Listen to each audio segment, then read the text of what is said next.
it's the supposed builder figure for the Justice League Task Force wave, which contains Batman, Aquaman, Superman, and the Flash. For the 4 figures, for the builder figure, as you can see here, we have this Darkseid. Now, based on what I'm seeing, this could be either a render or a prototype.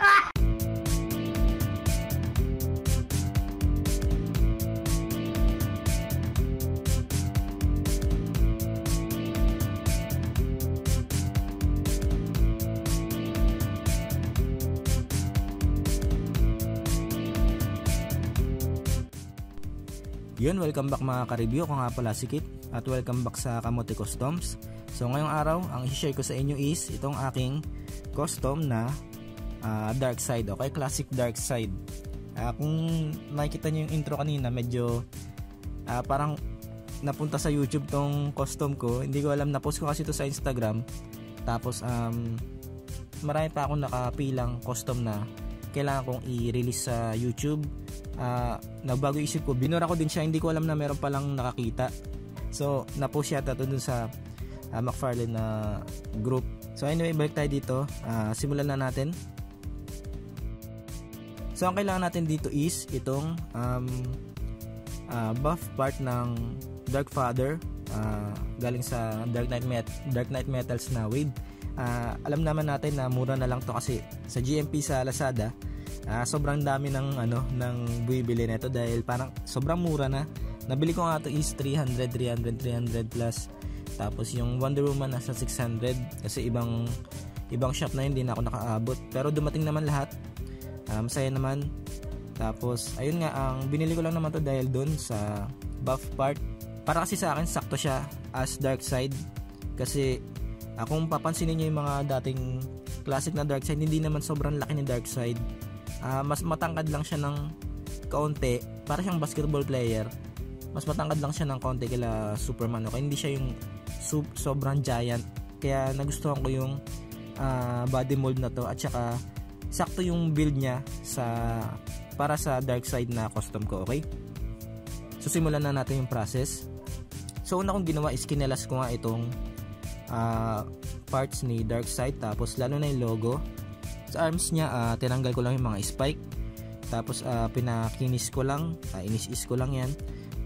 Kung gusto nyo ng madalian na pagkikinis, I suggest bili kayo nitong grinder na to. Mura lang to guys, marami kayong magagawa dito, maraming bala to. Madali lang din gamitin. Actually matagal sa akin, hanggang ngayon gumagana pa din siya. So suggest ko, bili kayo nito. Malaking tulong to sa inyo kapag magko-custom kayo, okay? Tapos yung mga parts na kailangan kong pinturahan ng blue, kasi hindi ko makukuha yung tamang kulay ng Darkseid kapag hindi ko nilagyan ng paint. So kung makikita nyo, pininturahan ko ng first coat kulay puti, Tamiya white. So yan yung ginawa kong primer, Tamiya white. Pati yung sa ulo nya, yan, yung sa part na merong mask. So kailangan kong gawing gray yun, kaya kailangan ko muna lagyan ng first coat ng white paint. So ang gamit ko dito is Tamiya white, okay? Tapos syempre ang kulay na kailangan ko is yung sa fabric na gagamitin ko. So yun yung kailangan kong gayahin na kulay, okay? So ang gamit kong pintura dito is Tamiya blue, flat blue, okay? So syempre haluan mo lang ng tubig para makuha mo yung tamang consistency ng paint. Yan. Tapos yung sa chest nya, kasi nga 'di ba, merong uka doon, yung pinagtanggalan ng bat logo. Nagkamali ako, dapat pala nilagyan ko muna ng palaman, okay, para kuminis. So in-skip ko yung part na yon, pinapalan ko agad ng tela na may textile paint. So dry fit na fabric na merong textile paint para matigas yung ginamit ko dito. Again, yung tutorial in-depth review, ilalagay ko dyan sa baba para mas maintindihan nyo kung paano ko ginagawa ito, okay? So binikit ko yan sa chest. Ayan, kung mapapansin nyo, ang hindi ko lang na-account dito nga, yun nga, hindi ko nalagyan ng palaman sa loob yung bat logo. So ginamitan ko yan ng Tamiya blue.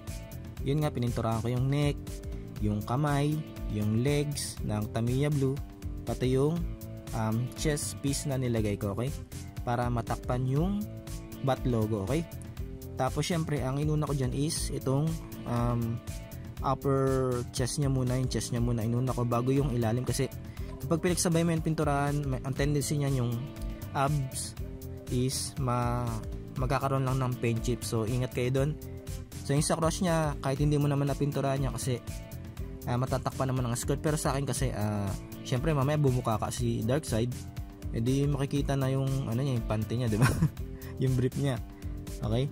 Tapos syempre sa head niya, kailangan mong tapyasin. So tapos para makuha natin yung helmet niya, ang ginawa ko is nagdikit ako ng masking tape, tapos nire-raise ko lang kung paano yung itsura nung helmet niya, okay?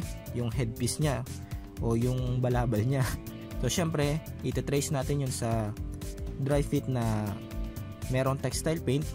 So ayan, makikita nyo, sukat na sukat yan. Actually ano yan, 2 piraso pinagpatong ko para medyo meron namang kapal yung balabal niya, okay?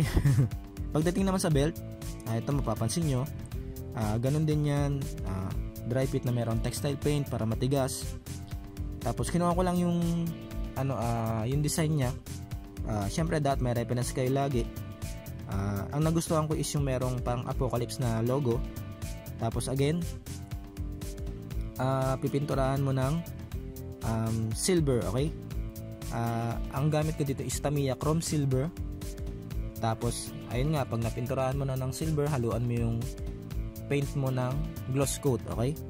Para maprotektahan yung pintura, okay? So syempre kailangan sukatin nyo muna yung waist ni Darkseid. Huwag nyo ididikit basta-basta, sayang yung gawa nyo pagka mali yung pagkakasukat nyo, okay? So at saka make sure na meron pang wiggle room para sa articulation. Huwag masyadong masikip, okay? Kasi dyan din natin iipit sa loob nyan yung palda ni Darkseid, okay? Pininturahan ko lang ng silver yung sole ng sapatos niya, syempre yung sa may shoulder piece niya, yung metal. So yun yung nilagyan ko din yun. Tapos syempre yung mga blue parts, kailangan mo din lagyan ng gloss coat, okay? Again, Tamiya blue, haluan mo ng gloss coat. Tapos tsaka mo i-last coat yung mga parts na kailangan mong pinturahan ng blue, okay? Tapos dito naman sa mukha niya, gumamit lang ako ng gray. Syempre ipapantay nyo na lang doon sa balat ni Darkseid, okay? Doon sa arms niya, yun yung magiging basehan nyo, o kaya itong mouth niya, yun yung magiging basehan ninyo kung tama na yung gray na gagamitin nyo, okay? So dahan-dahan lang sa pagpipintura, kasi di ba napintura na natin yung head niya. Syempre ayaw naman natin magkaroon ng bleeding or paint marks yung ibang part, okay?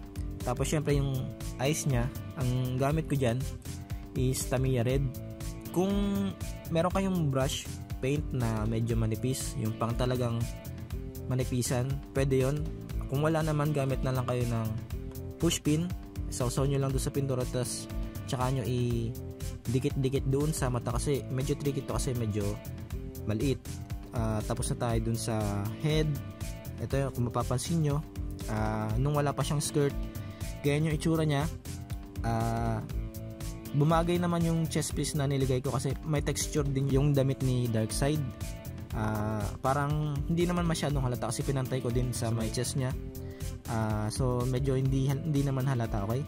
Pati yung sa kamay niya, yan yung mga pininturahan natin. So mapapansin nyo, one color na ng blue yung makikita natin. So yan yung goal natin.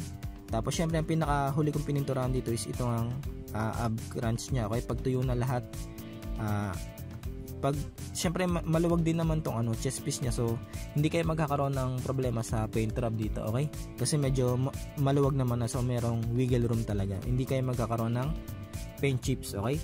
Tapos syempre yung sa skirt niya okay, so pero gano'n kasi yung design ni Darkseid, so ang ginawa ko lang dry fit fabric na merong fabric blue. Kung gusto nyo makita yung in-depth review ko, again, iiwan ko dyan sa baba yung link kung paano ako gumagawa ng mga fabric suit using fabric blue, okay? Tapos ito yung pagsukat ko sa skirt niya. Yung skirt niya pala is nilagyan ko ng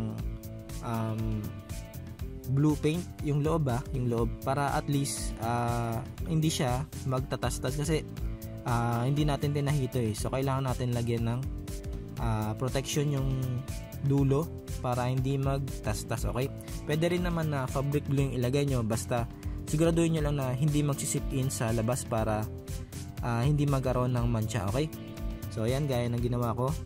Tas ayan, sinukat ko siya sa crotch piece ni Darkside. Tapos ayan na.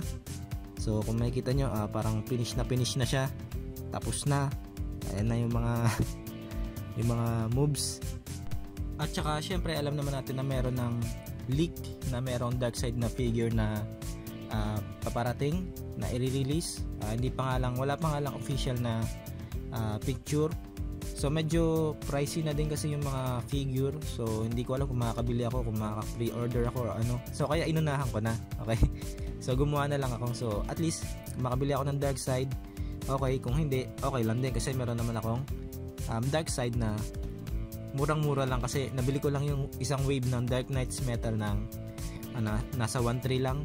Tapos binenta ko din yung 4 na figure nasa 800. Okay, so magkano lang? 8, 9, 10. Nasa 500 ko lang nabili yung Darkside na build a figure. Okay, so yun yung isa sa mga dahilan kung bakit masaya ako dito sa custom na figure ko. Okay, so yun lang mga ka-review. Maraming salamat sa panonood nyo nito. Alam ko nakita nyo na to sa McFarlane Group. Hindi ko naman sinasadya na parang isipin na original to. Mahilig lang talaga mag-edit kasi syempre customizer ako diba? And of course masaya ako dito sa custom na to kasi hindi ko kailangan ng Darkside na sobrang laki dahil nakalakayan ko na hindi naman ganun siya ka-giant. Actually lately na lang siya naging giant pero tingin ko mas menacing si Darkside kapag halos kahit lang siya nila kahit konting laki lang, 'di ba? Pero alam mong powerful siya, okay? Hindi na masyadong kailangan ng masyadong malaki gaya ni Kalibak ba yun na nirelease na Mega Fig. So kung papansinin nyo sa Justice League na show, hindi naman talaga ganun kalaki sila Kalibak, si Darkside hindi. Malaki lang sila pero hindi sila giant, okay? So isa yun sa mga nagustuhan ko dito. Tapos syempre parang pantay na pantay naman yung costume, halos wala akong naging problema. Yun lang, may mga works ka lang na kailangan talaga gawin para makuha mo tong tamang custom na to. Okay, so yun lang mga ka-review. Sana nagustuhan nyo tong custom na to. And of course kung di pa nga pala kayo nakasubscribe, please like and subscribe. Makatulong yun sa channel natin. And of course kung meron kayo suggestion, comment, tanong, iwan nyo lang dyan sa baba. So I will try my best na ma-replyan kayo or masagot yung mga katanungan nyo. Okay, hanggang sa muli, magkita-kita ulit tayo. Salamat.